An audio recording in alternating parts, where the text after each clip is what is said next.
A sensação que eu tenho é que a terceira via tem uma visão muito equivocada sobre o eleitorado brasileiro e sobre o que pode fazer uma candidatura forte, e ela está meio que fadada a cometer os mesmos erros que ela cometeu em 2018, agora em 2022. E eu não quero que isso aconteça de jeito nenhum, então eu estou meio que explicando algumas coisas que eu penso e conto com a ajuda de vocês aí para ir melhorando meus modelinhos mentais aqui, para a gente conseguir fazer uma chapa realmente apelativa ao eleitor brasileiro. Legal? Então eu fiz esse esqueminha que eu tenho feito nos meus outros vídeos, né? Esquerda, direita, e aqui eu coloquei um outro eixo que seria sistema e antissistema. Quanto mais aqui em cima, mais sistema, quanto mais aqui embaixo, mais anti-establishment é uma candidatura, uma pessoa, um grupo de ideias, legal? Então, a minha mãe gosta muito dos meus vídeos, né? E ela de vez em quando fala assim, Felipe, você não tem vontade de um dia trabalhar na Globo News? Você poderia ser um comentarista político na Globo News. E eu falo, não dá. Não dá porque, primeiro, eu não gosto da Globo News. Segundo, que eu seria demitido na primeira semana.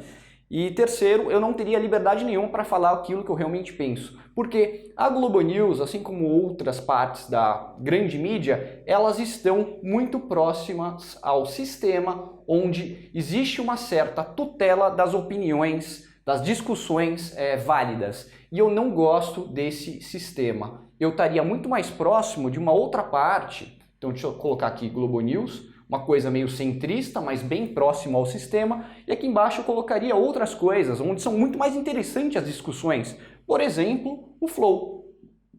Eu acho muito mais interessante as discussões que podem vir a acontecer no Flow do que as discussões que podem vir a acontecer na Globo News. Então tem muita gente aí que me segue que, por exemplo, gosta do Ciro Gomes. Você que gosta do Ciro Gomes, prefere ver o Ciro Gomes na Globo News ou você prefere ver o Ciro Gomes no Flow?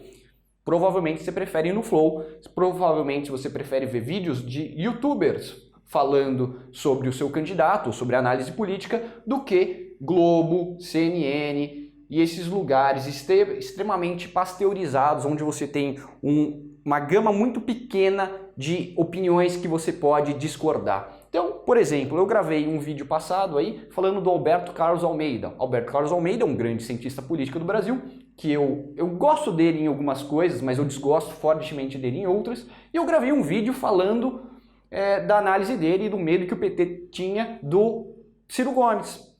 Minha mãe não gostou do vídeo, porque minha mãe achou que meu vídeo foi muito agressivo. E eu perguntei para meus amigos da faculdade, aliás, abraço pro Pebolas, e falei, e aí, gente, eu fui tão agressivo assim no meu vídeo? E o pessoal não achou que eu fui agressivo. Talvez isso explique porque 98% do meu público seja um público masculino. Talvez a minha rispidez ela seja muito mais palatável para o público masculino do que o público feminino. E o público feminino ele estaria muito mais aqui nessas opiniões meio que politicamente corretas, onde você tem uma linguagem bastante palatável para as grandes elites intelectuais dos grandes centros urbanos. Mas não é daqui que vêm as ideias interessantes. E o Bolsonaro é fruto do antissistema.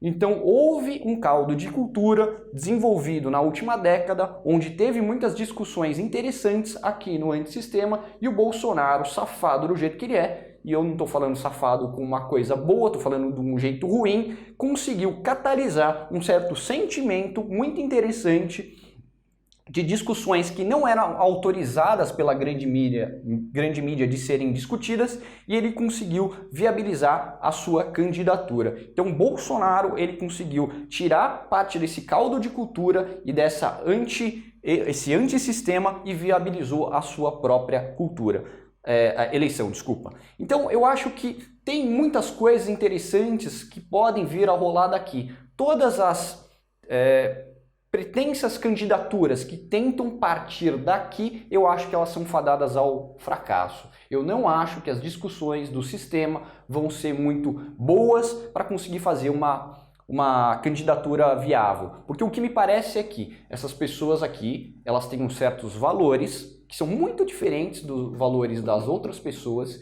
e elas acham que elas vão se juntar, deliberar sobre quem seria o perfil ideal de candidato para enfrentar o Lula e o Bolsonaro. E isso não dá certo. Eu acho muito mais interessante uma candidatura de terceira via estar sendo germinada aqui, mais próxima ao antissistema, e depois ela vai acabar indo um pouco mais para o sistema para tentar ganhar um pouco mais de visibilidade e sair daquele seu nicho extremamente restrito. Como, por exemplo, nicho que são extremamente importantes, eu não faço parte, mas tem um nicho gamer. Nicho gamer é um nicho bastante influente. É muito mais interessante você germinar uma candidatura, um certo apoio aqui e depois você tentar popularizar indo um pouco mais perto do sistema. Eu acho que esse caminho é muito melhor do que o caminho de cima para baixo, tá legal? Então vamos colocar aqui umas outras pessoas / entidades. Esse povo aqui, ó, por exemplo, é um povo louco de vontade de se apaixonar novamente pelo PT. Esse pessoal aqui tá doido de vontade de se apaixonar pelo PT. Se o Lula fosse um pouco menos truculento, esse pessoal já estava fechado com o Lula. Que mais? PSOL. O PSOL é um partido bastante de esquerda, mas ele consegue ter seus tentáculos já em parte da grande mídia. O pessoal adora o Boulos, coisa que eu acho um extremo absurdo. Agora, você pode ter outros partidos de esquerda que são bastante antissistema, estão muito longe das discussões, por exemplo, o PCO. Então eu coloco o PCO como sendo um partido mais de esquerda do que o PSOL, mas o que diferencia tanto o PCO do PSOL é que o PCO é extremamente antissistema e ele não tem praticamente nenhuma representação em termos de ideias na grande mídia. Ele está fora da discussão, da tutela das opiniões autorizadas a serem discutidas. E a eleição de 2018 do Bolsonaro não foi só uma eleição estranha, ela foi uma revolta contra a tutela das opiniões autorizadas a serem discutidas, que foi germinada durante tanto tempo nessa dicotomia entre PT e PSDB. Foi basicamente uma revolta contra isso. Legal? Vamos colocar outras pessoas aqui?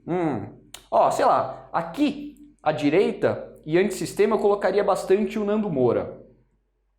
Então, várias coisas que o Nando Moura fala, concordando ou não com o Nando Moura, tem várias coisas que ele fala que são impraticáveis, por isso que eu coloco ele tão perto aqui do antissistema. Aqui você poderia colocar, sei lá, o MBL, que é menos de direita do que o Nando Moura, mas muito mais pragmático do que o Nando Moura. Eles têm até, como eu diria, deputado federal. Então eles têm uma abordagem muito mais palatável e muito menos revolucionária do que o Nando Moura. Sei lá, mas aqui eu poderia colocar o antagonista. Aqui em cima eu poderia colocar, sei lá, o UOL. Quem mais eu posso colocar aqui? Lembrei de uma coisa interessante. Quando eu era mais novo, uma das únicas partes da TV que eram um pouco mais antissistema era o Roda Viva. Roda Viva era uma das únicas coisas que eram um pouco menos pasteurizados. Você podia ter uma certa discussão um pouco mais aberta no Roda Viva. Era bastante interessante. Daí chegou o YouTube e tomou de assalto esse espaço. Hoje em dia você tem uma discussão muito mais interessante aqui no YouTube. Modéstia à parte, eu acho as minhas análises muito mais interessantes daquelas que você vai ver na Globo News, concordando ou não com elas, e o YouTube meio que pegou parte trouxe para baixo essa discussão aqui, legal? Então o Roda Viva, eu acho que ele está se tornando cada vez mais sistema, já está se apaixonando por figuras grotescas como o Felipe Neto, e beleza, vamos ver, quem mais eu posso colocar aqui? Sei lá, se eu colocar o Ciro Gomes, eu acho que o Ciro Gomes ele tem que vir muito mais para cá do que aqui para cima. E eu acho que ele está incorrendo um pouco desse risco, desse erro estratégico, que eu acho que ele não está vindo para o submundo o suficiente. Eu acho que ele está fazendo essa caminhada, mas ainda muito ruim. Nossa, tá uma puta bagunça aqui, desculpa aí. PSDB aqui, PT um pouco mais para cá, mas tudo muito aqui em cima. Legal? Então eu acho que são basicamente essas coisas que eu queria falar com vocês. Eu acho que se a gente quer uma candidatura forte, ela deverá vir aqui das ideias interessantes, onde tem uma certa vanguarda de pessoas altamente interessadas em política, interessadas em assuntos, interessadas em discutir coisas que não são discutidas aqui, que podem fazer meio que emergir um nome, um representante de uma certa vertente que pode vir depois a ser viabilizada. O caminho aqui de cima para baixo eu acho que não vai dar certo. Tá legal? Comentem aí o que vocês acharam desses lugares aqui que eu coloquei. Comenta aí embaixo onde você acha que eu deveria colocar outros personagens da política brasileira. É isso aí, um abraço, tchau, tchau.